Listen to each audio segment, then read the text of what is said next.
This podcast is powered by the pros at Pascal Air Plumbing and Electric. Arkansas owned, Arkansas operated. GoPascal.com. I was just wondering about your experience here so far coming from Jacksonville and you've been working nickel, linebacker, did some safety today. Just talk about that adventure also. It's been great. The transition's been great. My teammates just helped me a lot. The transition, and it's just been a great time, a great switch. Did you think you'd be playing all these different positions when you got here? I'm used to kind of moving around a little bit, so wherever I can help the team out, that's where I'm best at. You think you opened some eyes with your testing numbers? I mean, I saw 40.8 inch vert, 10.9 broad jump. Do you think you surprised a lot of people? No, I definitely do. I knew what I could do. I'm just glad to prove it and show everyone else. Yeah, that's the same question for you. What's it been like playing a lot of center and then in this camp some guard too, you know?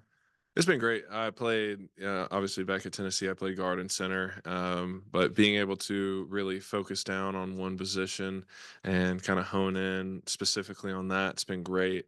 But obviously, you got to do what you got to do for the team, and being able to go back and forth and be able to do that has been a good opportunity for me to obviously learn left guard again and help the team as much as possible. But overall, it's been fantastic being able to be under Coach Mateos and Coach Pittman, two of the greats. Obviously, Coach Pittman being a legendary offensive line coach, and Coach Mateos making a huge name for himself and will go down as one of the greats, in my opinion. It's been something that's been unbelievable for me. Never thought I'd be able to be in this situation with them, and extremely blessed and thankful for the knowledge that I'm able to get from them at all the positions and aspects. If you guys could both address this, Coach Pittman was in here with us yesterday and said, like, the grind will continue through Monday, but it looks like maybe they backed off a little bit today. How has camp been in terms of being a grind and tough? And then was today maybe a little bit of relief? I wouldn't say more of a relief. It's more of some days are more physical, some days are more mental, but the grind is always on every single day. So it may be more of a mental grind some days, more of a physical grind some days, but it's always 100% on. Exactly what Larry said. We're never taking the grind off. It's just some days we're focusing on technique, and then other days we're focusing on mental toughness and physical toughness. And today was one of those days where we take a load off of our body after a big day like yesterday and allow our bodies to rejuvenate and heal a little bit more, but allowing our minds to be crisper and working on technique and being quicker and things like that. Addison, just what have you seen? We've seen Amarion work was kind of the left guard a lot this week at camp. What have you seen from him and his development, just kind of working right next to him when you're at center? He's had a fantastic camp. He's truly been unbelievable. He has really bought in, had great effort, great execution, and he's someone that you trust playing next to.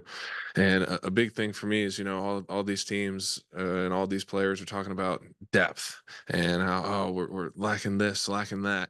That's something that I don't feel like we have a problem with here. I feel like we have a room of guys that all want to win, all want to play, and are all bought in and all can play at a very high level. And E is a great example of that, being able to fill a position that needed to be filled and didn't ask any questions, didn't bat an eye, just came in and filled it beyond expectations. And extremely proud of him and what everyone's done so far this camp.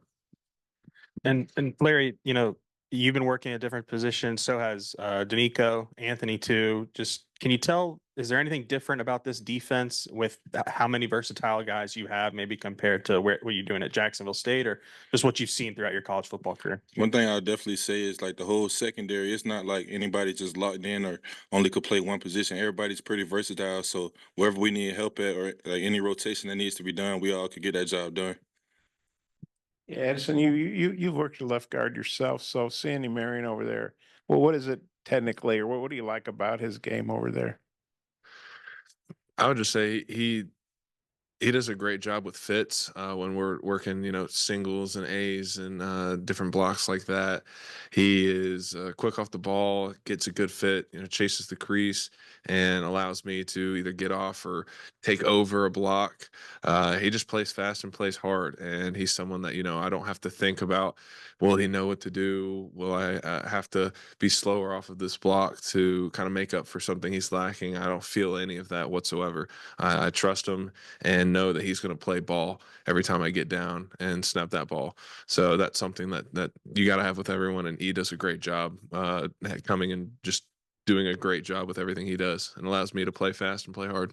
You talked about the depth in the room. Eric was in here the other day saying, he's not afraid. Obviously, you got 5 stars, but he's not afraid to play, other guys if they've earned it. How do you feel about that as a starter and a lot of new guys like yourself in that room? How do you just feel like the cohesion is going along?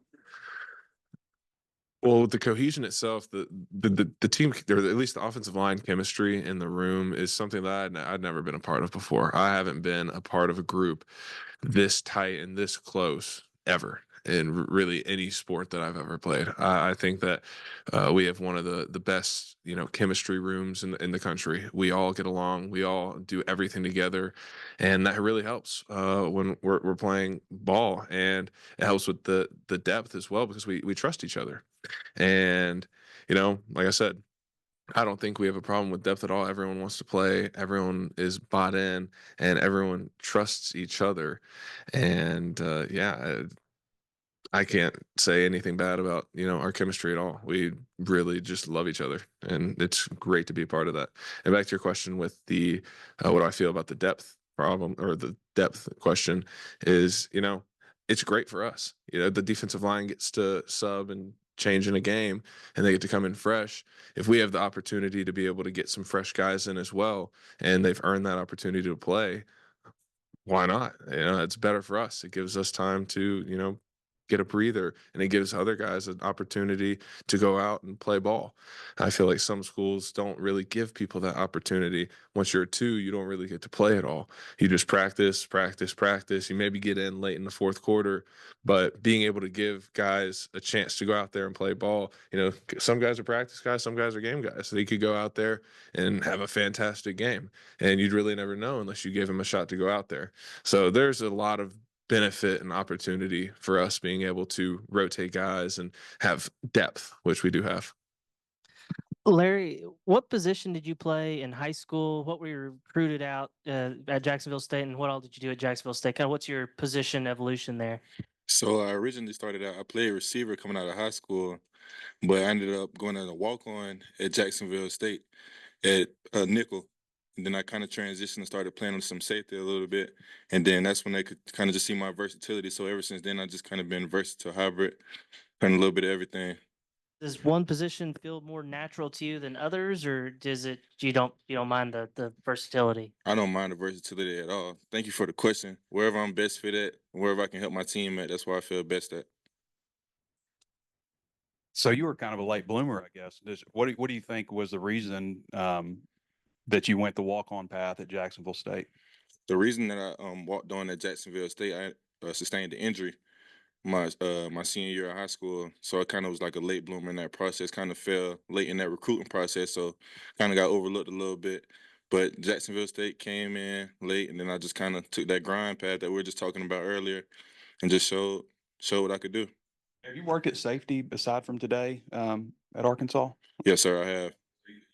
That was just our first time to see you there. What position were you lined up at when you had the interception yesterday, and what developed on that play? I was at boundary safety, and it's just something we kind of been harping on and just looking at, just reading the RPO and kind of just making a play from there. You remember who threw it and who you were defending? It was Malachi, and that's who threw the interception. Trey just snagged my question. I was going to ask you about the pick, but what about overall getting 8 yesterday? That's a pretty big number. What do you think? How the defense played? I think we started out great. We played great. It's just something we've been harping on, because the first scrimmage I feel like we kind of started a little bit slow. So that's something you can't go into games, these big time games starting out slow. You got to come out the gate swinging. So that's something we kind of really harped on. And turnovers, that's how you win games. Yeah, Addison, Sam told us yesterday the D-line had a big day. Landon certainly did. Just what did you see from your vantage point on maybe lessons to pick up from that? Yeah, things just kind of flipped from the first scrimmage. The first scrimmage we came out fast and hit them in the mouth hard really quick. And it kind of flipped yesterday. The defensive came out really fast and really aggressive, and we kind of came back in the back end. So it was great for us to, feel that, because I feel like we've had a great job of, as an offense, coming out and starting off really fast. And we've kind of lacked a little bit of that finish. But I feel like yesterday, the defense did a great job, giving us some pushback at the beginning, and us having to finish and work hard to get back some momentum back to us at the end. Larry, you mentioned being a walk-on at Jacksonville State. Did you earn a scholarship there before you left, or? Yes, sir, I did. And then what was it like? I mean, entering the transfer portal. I mean, you ended up at Arkansas. I assume there were other schools recruiting you. You missed out on that process coming out of high school. What was that process like? It kind of was just like a full circle moment because I didn't really get to receive it coming out of high school. So it was kind of like felt new and like a rookie almost, like being like a full circle moment. So it kind of felt good. Larry said you had an injury in high school. You mind if I ask you what it was? It was a little knee injury. What do you remember which one it was? No, sir. That's okay. Well, that means it does not bother you anymore. No, it's not bothering me at all. And if you don't mind me asking, who all recruited you out of the portal, and who else did you consider, and why Arkansas? There's some SEC schools, a lot of schools from different conferences, but Arkansas just felt really good. Felt like home. Coach T. Will and Coach Pitt. It felt like a great fit. I know, Jacksonville State, that's a good, program at that level, but how different is it playing at a program like that and an SEC program? Like what sort of things do you have here that maybe you didn't have there that are pretty nice? I would say something, just everything is just a lot bigger, and like not even football wise, but just facilities and resources. You get like a lot more resources that are greater. Hey, Addison, you mentioned earlier that, Coach Mateos has the opportunity to go down as one of the great offensive line coaches. Just what makes him unique and, special to work with? To me, it's just his approach to coaching us. He looks at it. He wants us to be as prepared and as knowledgeable for the NFL as possible. He wants us to not just know what we do, what the basic offensive line knowledge is. He wants us to know everything. He wants us to know formations. He wants us to know like motions. He wants us to know, what are the what's outside of the box. Are they doing like corner blitzes, safety shifts, everything. He wants us to be able to know ball, and it allows us to play more freely. We're not just focused on basic minor information, relying on other people to tell us what to do. We can make checks on our own. We can see things that are happening, and allows us to, he calls it like playing ball. We're not just doing what we're supposed to do. You're just playing ball. If you see something and let's say you're supposed to go to this guy, but you see something and you feel something coming, and then you're like, all right, no, let's go this way. Let's check it to this. And it just allows you to play more free. And I feel like him being able to make things easier to understand for us and not such an overload, overbearing, knowledge dump is really what separates him. It's just easy to learn from him.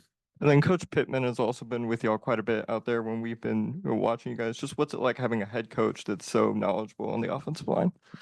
It's great. Like I said, having both of them together is a true powerhouse in offensive line knowledge.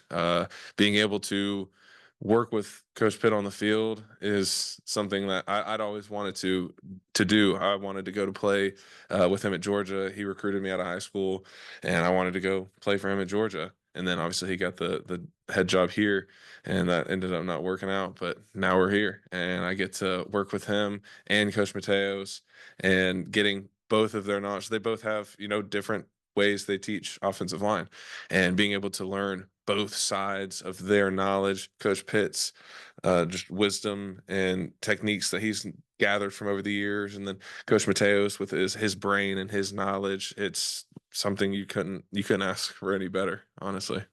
Addison, you mentioned the culture of this offensive line. Just how much of that has come from Fernando Carmona, and what does he add to the room? He adds so much to the room. He's just one of those guys that you can't not like him.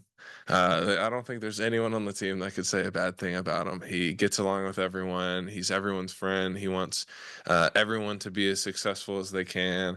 And yeah, he's been a huge part of our culture in the O-line room. But honestly, outside of that, he's been a huge part of the culture and the team as well. I feel like he just does a great job of, bringing energy to every practice, every day. And he's a fantastic leader, and he's really embodied, that role.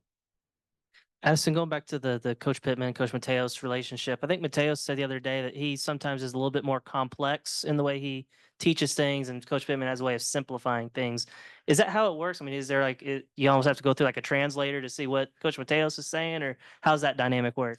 I would say he does it. Sometimes it'll come off very confusing, and he'll catch himself and he'll reword it, or he'll teach us something, and we might not get it right away, and then a few days in, he'll come back and reteach it to us a different way to where it clicks our brain better. And his whole thing is this was what was great for me, because a lot of offensive line coaches, they have this is what they coach, this is how it's done, and this is what you have to do. He understands that everyone's different, everyone learns different, everyone plays different, everyone's body's different. So there are the things that he expects us to do every play, but he also has allows us to have the freedom to do things that work for us, which I feel like a lot of people don't really do. And that in itself really simplifies a lot of things for us, because we're not having to go outside of our mental and physical limits to do things that don't work for us. It allows us to be comfortable in something that we're good at doing, and it allows us to play to our strengths. So I wouldn't say that there's really a translating situation there. They both just really play off of each other. The Coach Bitten will say something, and then Coach Mateos will say something off of it, or vice versa. It's just a really great situation, and it allows us to be extremely, extremely knowledgeable in everything.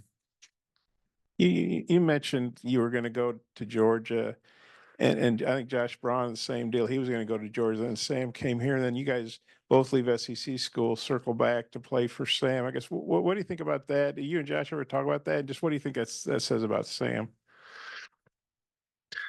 We haven't talked about that. It definitely would be a great conversation. It's funny though, because Josh was my host when I went to Florida, so that's always a fun story that I like to tell people, because we make fun of him because he's really old.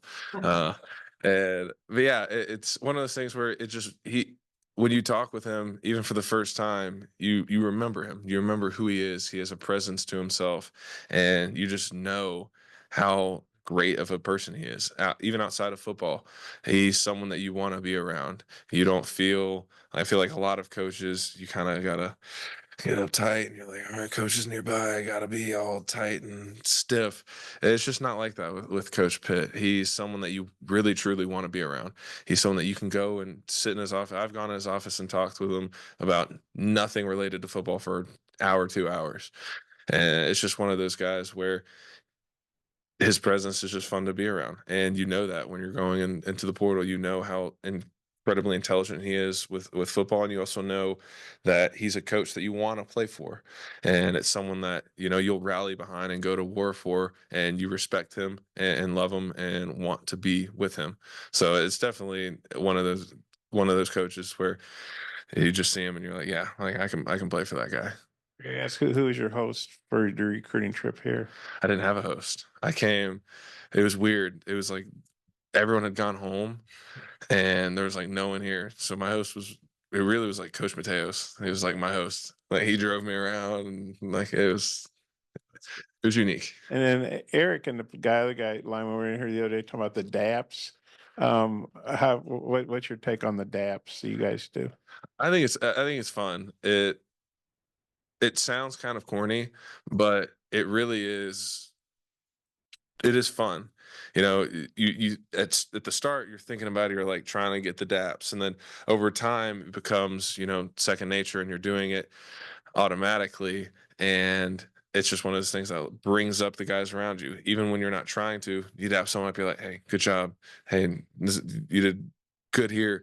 And outside of that, it takes your mind off of how tired you are. And instead of standing there and in your head, you're like, oh my God, I'm so tired. You're thinking, all right, let's tap this guy up. Let's tap this guy up. And it allows you to keep your mind clear of negative thoughts. What was your first impression of Braun when you met him for that and had that visit? And then when you saw him here, what was that interaction like? Like, oh, hey, what was that? I love that guy. We call him like the dad of the O-line. He's like that father figure. He does like all this stuff for us, and if we ever have questions, he's nerdy and knows everything. But that was my first impression because he was honestly one of my favorite official visits because it was so different. We went to a coffee shop and played chess. That was what we did. And I thought that was just the coolest thing because it was different. And he knows what he likes. And he knows, if you don't like this, then oh well, I'm me. And I respect that a lot about Braun. And coming here, he loved it because now he can say that he's like 100% on guys he's hosted. Everyone that he's hosted has gone to where he's gone. And he considers, since he's here, that makes it 100% because I came here and I didn't go to Florida, but whatever, we'll give it to him and say that it's 100%. But Were you surprised when you walked in and said, "Oh, hey, I remember you," or did you already know he was here? How did that work out? I didn't really think about it. I didn't know. I honestly still thought he was at Florida. I hadn't really heard much about him. And then I got here and I was like, wow, that dude seems really familiar. And they were like, yeah, it's Josh Braun. I was like, oh my God, that was my host in Florida. And it just took a second to click. But yeah, it was really cool to be able to get to see him again. BetOnline is your #1 source for all your betting needs. Get the latest odds, lines, and matchup reports for baseball, boxing, golf, and more. BetOnline continues to be the fastest and easiest way to place your wagers, including live betting and your favorite casino and card games available to play right from your phone. Head to the website or use your mobile device to sign up today and get in on the action. Remember to use our promo code BELIEVE, that's BLEAV, for your 50% welcome bonus on your first deposit. Bet online, where the game starts.